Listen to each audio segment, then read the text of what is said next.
يا من صليت بكل الأنبياء يا من في قلبك رحمة. جی السلام علیکم فرینڈز، کیا حال چال ہے؟ امید ہے سب بھائی خیریت سے ہوں گے۔ اللہ پاک آپ کو سلامت رکھے۔ Welcome to my channel Ghulam رسول آفیشیل اسلامک۔ آج کی ویڈیو میں ہم آپ کو اللہ والوں کی باتیں بتائیں گے۔ ہم آپ کو آج کی ویڈیو میں یہ بتائیں گے کہ اگر ایک انسان اللہ کا ہو جاتا ہے، یعنی ایک انسان توبہ کر کے اللہ کی طرف واپس لوٹ آتا ہے، تو میرا اللہ کس طرح اس کو اپنی رحمت کی لپیٹ میں لے لیتا ہے، میرا اللہ کس طرح اس پر اپنی برکت اور رحمت کے دروازے کھول دیتا ہے۔ انشاءاللہ ہم آج آپ کو اس ویڈیو میں اس کی مکمل تفصیل بیان کریں گے، ایک چھوٹے سے واقعے کی سنا کر۔ مولانا روم رحمۃ اللہ علیہ نے اس واقعے کو نقل کیا ہے اپنی کتاب میں۔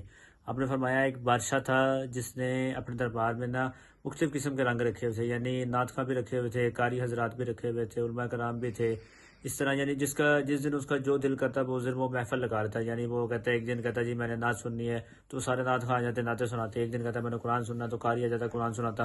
اسی طرح اس نے اپنے دربار میں ایک بہروپیہ بھی رکھا ہوا تھا جس کا کام تھا کہ مختلف روپ بدل بدل کر بادشاہ کو خوش کرنا۔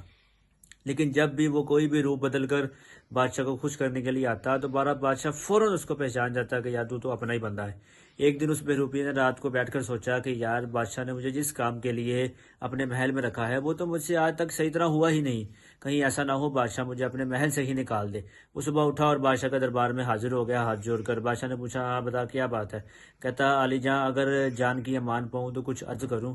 اس نے کہا دی امان بتا۔ اس نے کہا علی جاں جب بھی میں نے آپ کو روپ بدل کر خسانے کی کوشش کی ہے، اللہ نے آپ کو ایسی باریک نظر عطا کی ہے کہ آپ نے مجھے فوراً پہچان لیا ہے، لیکن اب آپ مجھے صرف ایک چانس دیں، میں انشاءاللہ اس دفعہ ایسا روپ بدل کر آؤں گا کہ آپ مجھے پہچان ہی نہیں سکیں گے۔ اس بات سے بادشاہ تھوڑا سا غصے میں آ جاتا ہے۔ وہ کہتا ہے اچھا جا، اگر تو اس دفعہ اپنے فن کا مظاہرہ کرنے میں کامیاب ہو گیا تو جو تو مانگے گا وہ تجھے عطا کریں گے، بے شک تو بادشاہی بھی کہے گا تو میں بادشاہی بھی تجھے دے دوں گا۔ وہ چلا گیا، اس نے جا کر جبہ لیا جو جیسے اللہ والے پہنتے ہیں، اس نے اپنے چہرے میں داڑھی میں کچھ تبدیلیاں کی، پگ باندھی اور اس شہر میں آنے کا جو ایک واحد راستہ تھا اس راستے پر آ کر بیٹھ گیا اور کہنا شروع کر دیا اللہ اللہ۔ اب ایک بندہ گزرا، اس نے دیکھا جی کوئی بندہ آیا صوفی ٹائپ ہے، کہتا کیا ہے اللہ۔ دوسرا بندہ آیا، اس نے دیکھا جی کوئی بندہ آیا شہر کے دروازے پر، کہتا کیا ہے اللہ۔ تیسرا بندہ آیا، اس نے کہا جی دیکھا جی شہر کے دروازے پر ایک بندہ آیا ہے صوفی ٹائپ، کہتا کیا ہے اللہ۔ ہوتے ہوتے ایسے ہی یہ بات پورے شہر میں آگ کی طرح پھیل گئی۔ جس شخص نے بھی آنا اس کے ہاتھ میں جو چیز ہونی اس نے اس کے لیے لے آنی، وہاں پر رکھ دینی۔ اگلے دن جب انہوں نے دوبارہ اس راستے سے گزرنا تو دیکھنا کہ جو چیز لائی ہونی اس نے کسی چیز کو ہاتھ نہ لگانا، وہ وہیں پر پڑی رہنے دینی۔ اس سے لوگوں میں اس کی محبت اور بڑھتی گئی۔ ہوتے ہوتے یہ بات بادشاہ تک بھی پہنچی کہ جی باہر کوئی اللہ والا آیا ہے اور اللہ اللہ کرتا ہے، صوفی ٹائپ ہے۔ بادشاہ نے جاسوس بلوائے اور کہا جاؤ جا کر چیک کرو۔ وہ بھی اندر کا بندہ تھا، اس کو پتا تھا یہ سب کچھ ہونا ہے، لیکن وہ اپنی لگن میں مصروف رہا، وہ اللہ اللہ جاری رہا اس کے زبان پر۔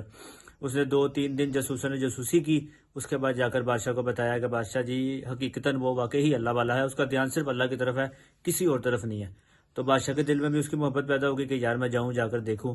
اس سے پہلے کہ بادشاہ جاتا تو شہزادی آ گئی۔ اس نے کہا ابا جان باہر کو اللہ والا آیا ہے، سنا ہے، اگر آپ اجازت دیں تو کیا میں جاؤں اس کو ملنا ہوں؟ بادشاہ نے کہا چل جانا تو میں نے تھا، لیکن اب تو جا تو ملا۔ اب لوگوں نے بتایا کہ جی شہزادی آ رہی ہے، اس نے بولا آتی ہے تو آنے دو۔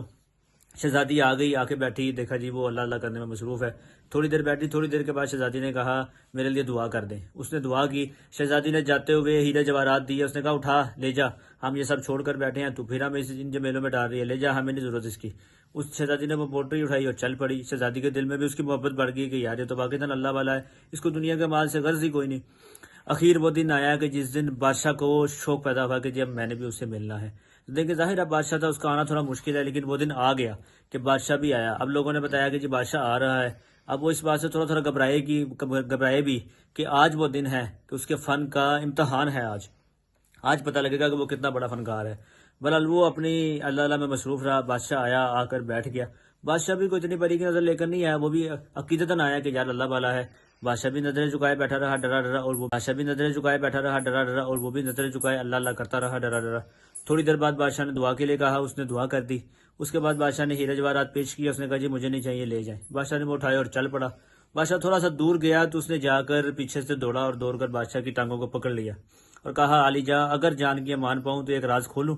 اس نے کہا خدا کا نام ہے میری ٹانگیں نہ پکڑیں، آپ اللہ والے میں دنیا دار، میری ٹانگیں تو چھوڑیں۔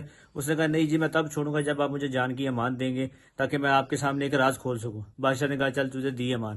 وہ اٹھا، اٹھنے اس نے پگ اتاری، جبہ اتارا، اپنے چہرے میں اپنی داڑھی میں تبدیلیاں کی، وہ ختم کی تو وہ بادشاہ دیکھ کر خوش ہوا کہ وہ تو اپنا بندہ نکل آیا۔ اس نے کہا یار تو نے کمال کر دیا، تجھے میں تو کیا پورا شہر ہی نہیں پہچان سکا، تو نے ایسا کام کر دیا ہے، چل اب بتا تجھے کیا چاہیے۔ اس نے بولا علی جا بادشاہ مجھے کچھ بھی نہیں چاہیے۔ اس نے کہا تجھے کیوں کچھ نہیں چاہیے، تو نے کچھ لینے کے لیے اپنے فن کا مظاہرہ کیا نا، تو بتا تجھے زبان دی سی، تو کہے گا بادشاہی چاہیے تو بادشاہی بھی تجھے دے دیں گے، اب بتا تجھے کیا چاہیے۔ اس نے کہا علی جا مجھے کچھ نہیں چاہیے، مجھے تو سب کچھ مل گیا۔ اس نے کہا کیا ملا تجھے، تو ابھی کنگلے کا کنگلا ہی بیٹھا ہوا ہے۔ اس نے کہا آپ نے دیکھا نہیں کہ ابھی میں اس کا ہوا نہیں ہونے والا حلیہ بنایا تو اس نے بادشاہ وقت لا کے قدموں میں بٹھا دی ہے، اگر میں اس کا ہو جاؤں گا تو وہ میرے لیے کیا کیا کرے گا۔ تو آپ سوچیں کہ اگر اس انسان نے صرف اللہ والوں کا حلیہ بنایا تو بادشاہ وقت آ کے اس کے قدموں میں بیٹھ گیا، اور اگر ہم اللہ والے بن جائیں گے تو آپ سوچیں کہ اللہ پاک ہمارے لیے کتنی آسانیاں پیدا کرے گا، اللہ پاک ہمیں اپنی رحمت سے اپنے فضل سے کتنا نوازے گا۔ تو میری تمام بھائی سے گزارش ہے کہ اللہ والوں کی باتیں جب بھی ہوں بیٹھ کر سنا کریں، اللہ والوں کی باتوں میں کوئی نہ کوئی مصلحت لازمی چھپی ہوتی ہے۔ میری تمام بھائی سے گزارش ہے کہ اس ویڈیو کو شیئر کریں تاکہ تمام لوگوں تک یہ اللہ والوں کی باتیں پہنچ سکے اور یہ نصیحت بھی پہنچ سکے کہ ہمیں اللہ والے بننا ہے، ہمیں 5 وقت نماز پڑھنی ہے، ہمیں قرآن پڑھنا ہے، ہمیں درود پاک ہر حال میں کثرت سے پڑھنا ہے۔ میری تمام بھائی سے گزارش ہے میری ویڈیو کو لازمی شیئر کیا کریں اور نیت کریں کہ مجھے اپنی اور ساری دنیا کے لوگوں کی اصلاح کی کوشش کرنی ہے انشاءاللہ عز و جل۔